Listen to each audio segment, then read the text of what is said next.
Se puede juzgar la situación política, social y económica de Cuba, el éxito o fracaso de las políticas socialistas, cuando tiene 60 años un bloqueo criminal con el cual México no aguantaría 3 meses. Lo primero que se debería hacer es suspender el bloqueo a Cuba.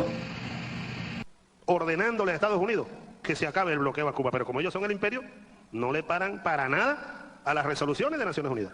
Esto mucho tiene que ver con el bloqueo a Cuba. Y a mí no me puedes mentir sobre la dictadura. Si vamos a hablar de Cuba, lo primero es mencionar que tiene una de las dictaduras más longevas de la historia de la humanidad, controlada y dirigida por el Partido Comunista. De manera ilegítima cambió la constitución a la actual, donde plantea que el comunismo es irrevocable e indefinido. Y en el nuevo Código Penal es incluso sancionado con fusilamiento estar en contra del comunismo o los intereses del Partido Comunista Cubano. Aclaremos también que en Cuba hay niños presos políticos. Digamos que la educación es pública, porque es cierto, ya que de esta manera el Estado puede adoctrinar a las masas. No olvidemos mencionar las condiciones precarias en las que los niños estudian en las escuelas. Esto es un aula en Cuba, este es el baño de una escuela y este el almuerzo que le entregan a los niños. Mencionemos además que a partir de cierta edad los estudiantes son obligados a trabajar. Y no podemos olvidar que en las escuelas los estudiantes tienen 2 expedientes, uno estudiantil y uno de política. No importa que seas el alumno más brillante, si en el expediente de política no has hecho a cabalidad todo lo que indicó el maestro, porque eso te tira para lo último del escalafón. Mencionemos que como la educación es pública, incluso la universitaria, no puedes escoger la carrera que estudies. Tienes que estudiar lo que el Estado necesita. Si hablamos de niño en Cuba, no podemos dejar de mencionar, sobre todo ahora que está de moda Zone of Freedom, que Cuba es uno de los paraísos para los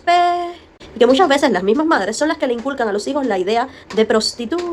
Para cerrar el tema de educación, aclaremos que ningún organismo internacional puede entrar a Cuba a supervisar lo que tú afirmas. La información que se tiene sobre la educación en Cuba es la que entrega la misma dictadura. Ni siquiera las pruebas PISA, reconocidas en el mundo entero, se realizan dentro de Cuba. Mencionas además que Cuba tiene mejor sistema de salud que Estados Unidos. Y esto, amigo mío, es completamente falso. Así se ve en la mayoría de los hospitales a los que los cubanos tienen acceso.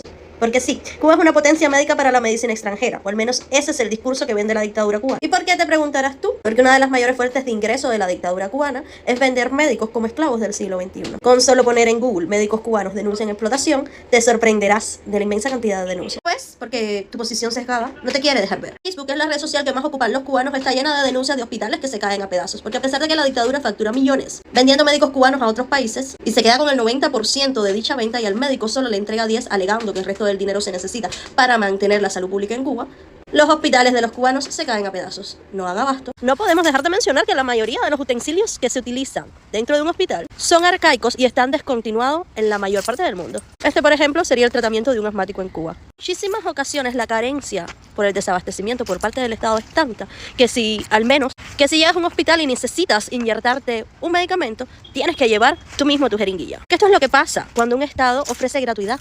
Luego no hay nada. Para finalizar, terminas tu discurso de mentiras trilladas echándole la culpa de lo que pasa en Cuba al bloqueo. Cuando sabes claramente que en Cuba no hay un bloqueo, hay un embargo económico. Debido a que Fidel nacionalizó y expropió muchas propiedades de ciudadanos americanos en Cuba, sin pagar un solo peso. Y mantiene una deuda de millones que el gobierno cubano no quiere pagar. A pesar de esto, Estados Unidos es el primer socio comercial de Cuba, solo que ya no le vende a crédito porque tiene claro que Cuba no paga. O sea, no Cuba, la dictadura cubana, que es quien controla la economía en Cuba.